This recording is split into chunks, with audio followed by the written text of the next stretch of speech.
Hi, this is Anna London with Cyvergence, and in this episode, we're going to be talking about indicators of compromise, right? Let's first define, though, indicators of compromise, right, or IOCs, as we all know them. Basically, they refer to data that indicates a system may have been infiltrated by a cyber threat.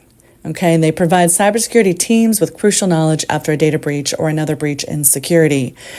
The CSIRTs, right, our computer security incident response teams, use IOCs for malware detection and to enhance sandbox security, and also to verify the effectiveness of heuristics analyses.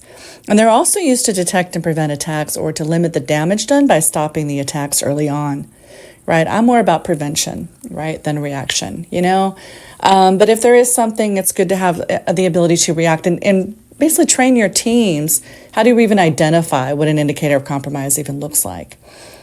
So let's talk about indicators of compromise versus indicators of attack, because there is a difference. Okay, indicators of attack are different from IOCs in that they focus on identifying the activity associated with the attack while the attack is happening, whereas IOCs focus on examining what happened after an attack has occurred. So how do indicators of compromise work?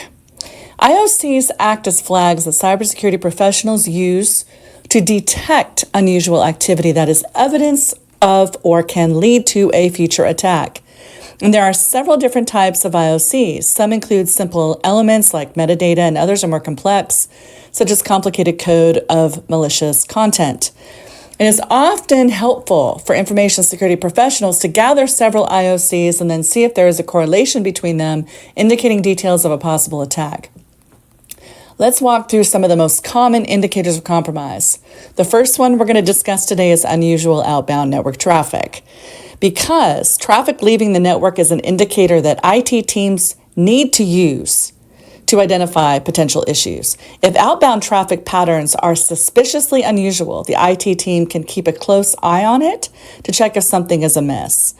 Because this traffic originates from within the network, okay, it is often the easiest to monitor, and if action is taken right away, it can be used to stop many kinds of threats.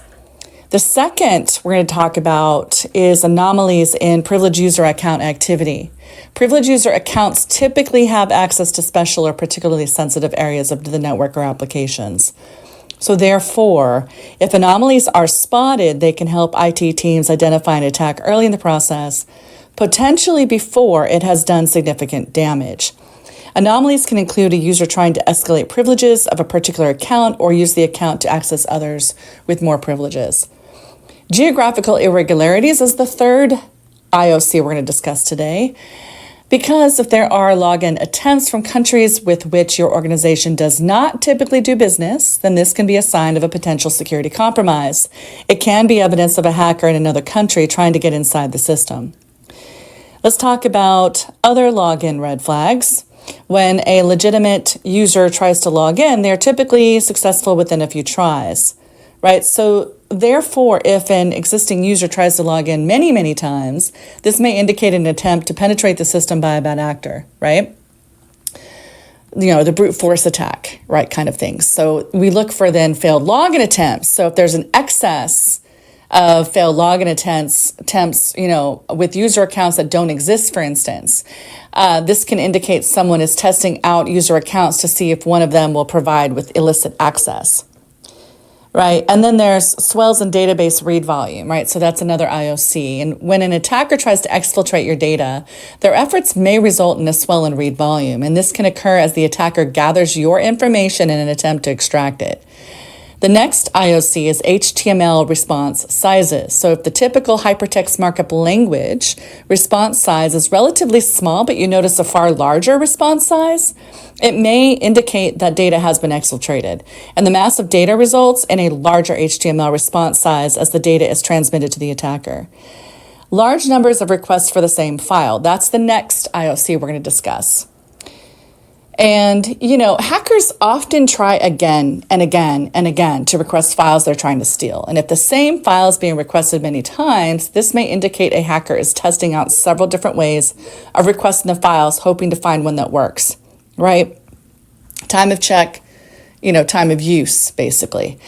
Mismatched port application traffic. That's the other IOC I want to talk about today, because attackers may exploit obscure ports as they execute an attack. And applications use ports to exchange data within a network. So if an unusual port is being used, this can definitely indicate an attacker is attempting to penetrate the network through the application or to affect the application itself, right?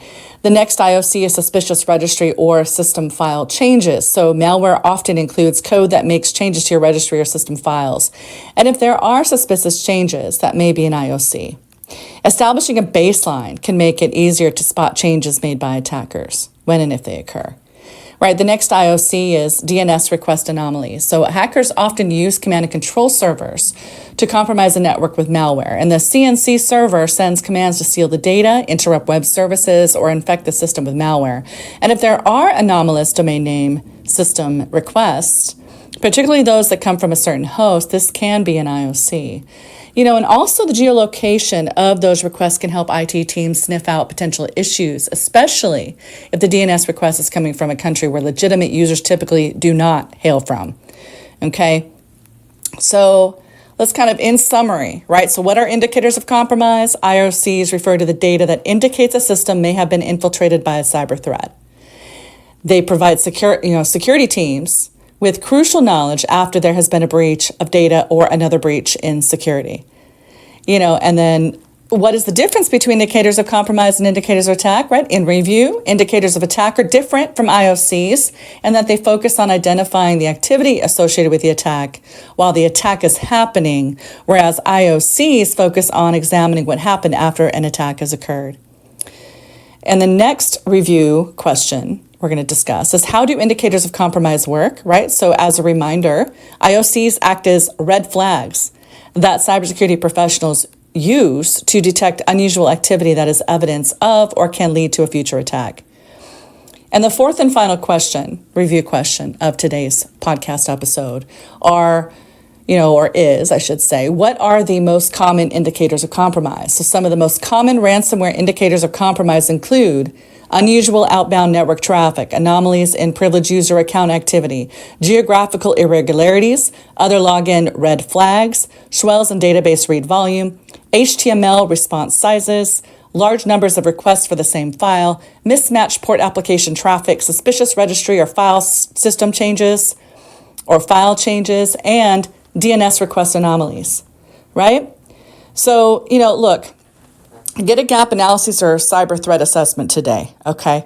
So get insights into your network vulnerabilities with cybersecurity and threat assessment, okay? And there are two ways to find the state of your network security.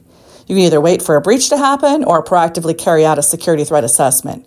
You choose, right? So sign up today to get a zero-cost assessment done on your security landscape and network utilization, right? An initial precursor review, okay? And again, we'll do a smaller sampling, if you will, just to let you know how you're doing, right? And of course, earn your business. So again, this is Anna London with Cyvergence. I'll leave our contact information in the comments section for anyone that would kindly like to reach out, right? Anybody that needs help, we're more than happy to assist in that regard. So with that said, this is Anna London with Cyvergence.ai signing out.